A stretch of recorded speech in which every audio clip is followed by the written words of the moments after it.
দর্শক এ বিষয়ে আরো জানাতে ফেনীর মুহুরী নদী এলাকা থেকে আমাদের সঙ্গে যোগ দিচ্ছেন দিলদার হোসেন। দিলদার, এই যে বাঁধ ভেঙে এলাকাগুলো প্লাবিত হচ্ছে, এতে আসলে এলাকাবাসী কি পরিমাণ ক্ষয়ক্ষতির মধ্য দিয়ে যাচ্ছে? হ্যাঁ কণা, আপনি যেমনটি বলছেন বাঁধ ভেঙে ক্ষয়ক্ষতির বিষয়, এই ক্ষয়ক্ষতির কথা বললে আসলে শেষ হবে না। কারণ প্রতি বছর এই সময়টা এলেই অন্তত ৭-৮ বার করে এখানে মুহুরী, কহুয়া, সিলোনিয়া বন্যা নিয়ন্ত্রণে বাঁধ ভেঙে লোকালয়ে পানি ঢুকে খুব ক্ষয়ক্ষতি করে থাকে। এবং প্রতি বছর আমরা লক্ষ্য করলাম যে ফুলগাজী বাজার রয়েছে, এটা একটি বড় ঐতিহ্যবাহী বাজার, যেখানে প্রায় ১৫০০ ব্যবসা প্রতিষ্ঠান রয়েছে। এই বাজারটির মধ্যে পানি ঢুকে পাড়ওয়াল নির্মাণের ত্রুটি থাকার কারণে এবং সুইচ গেট নির্মাণের ত্রুটি থাকার কারণে এই বাজারে পানি ঢুকে প্রায় ১৫০০ দোকানপাটে ক্ষয়ক্ষতি হয়ে থাকে। গত রাত্রেও ওই বাজারের মধ্যে পানি উঠেছে। বাজারে যে ব্যবসা প্রতিষ্ঠানগুলো রয়েছে প্রায় ১৫০০ ব্যবসা প্রতিষ্ঠানে কম বেশ ক্ষতিগ্রস্ত হয়েছেন। কিন্তু পানি যদিও স্থায়ী থাকে না, পানি রাত্রে ১০টার দিকে ওঠার পরে ভোরবেলা পর্যন্ত পানি নেমে গেছে, কিন্তু যে অল্প সময়ের মধ্যে পানি থাকে সে অল্প সময়ের মধ্যে খুব ক্ষয়ক্ষতি করে থাকে। আমরা পানি উন্নয়ন বোর্ডের সাথে কথা বলেছি, তারা বলেছেন যে বাজারের জন্য তারা ফ্লাড ওয়াল নির্মাণ করেছেন, কিন্তু ব্যবসায়ীরা বলছেন যে ফ্লাড ওয়ালটি নির্মাণ করেছেন তা ৩ থেকে ৪ ফুট নিচু।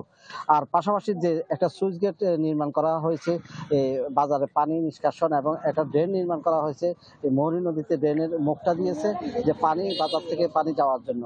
কিন্তু দুটাই তাদের ভুল সিদ্ধান্ত বলে ব্যবসায়ীরা জানিয়েছেন যে মুহুরী নদীতে যে ড্রেনটি দিয়েছে ও ড্রেনে যখন মুহুরী নদীতে পানি অতিরিক্ত পানি আসে তখন আর ওই ড্রেন দিয়ে পানি লোকালয়ে ব্যবসা প্রতিষ্ঠানে এবং পানি ঢুকে যায়। আর এবং পাশাপাশি যে সুইচ গেটটি রয়েছে ওই সুইচ গেটটির যে মুখটি দেওয়া হয়েছে ওটা উল্টো হওয়ার কারণে, নির্মাণ ত্রুটির কারণে বাজারে পানি ঢুকে। আর লোকালয়ের বিষয় যে গ্রামগুলোতে পানি প্লাবিত হয়ে থাকে, ওই গ্রামগুলোর বিষয়টি হলো আজকে আমি এখন যেখানে রয়েছি এটা সকালবেলা এখানে পানি প্রায় ১৫ ফিট পানি ছিল, এখন প্রায় ১৫ ফিট নিচে। অর্থাৎ ভারতের উজানে যখন বৃষ্টিপাত হয় তখন এই মুহুরী নদীর চিত্র থাকে ভিন্ন। অন্তত এখন যে পানি দেখা যাচ্ছে তা এই পানি থেকে প্রায় ১৫ ফিট উঁচু দিয়ে পানি প্রবাহিত হয়।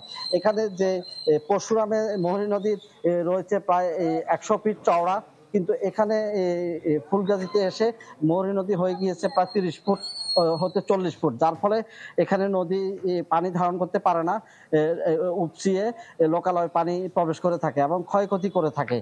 এই ক্ষয়ক্ষতির থেকে রক্ষার জন্য স্থানীয় এলাকাবাসী প্রতি বছর।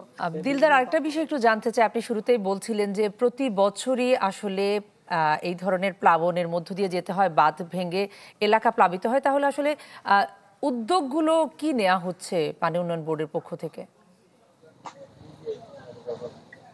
উদ্যোগগুলোর কথা যদি বলা হয় তাহলে গত সরকারের আমলে ১৫১ কোটি টাকা প্রকল্প গ্রহণ করা হয়েছিল, যখন শ্রমিকের মজুরি ছিল ৩০ টাকা।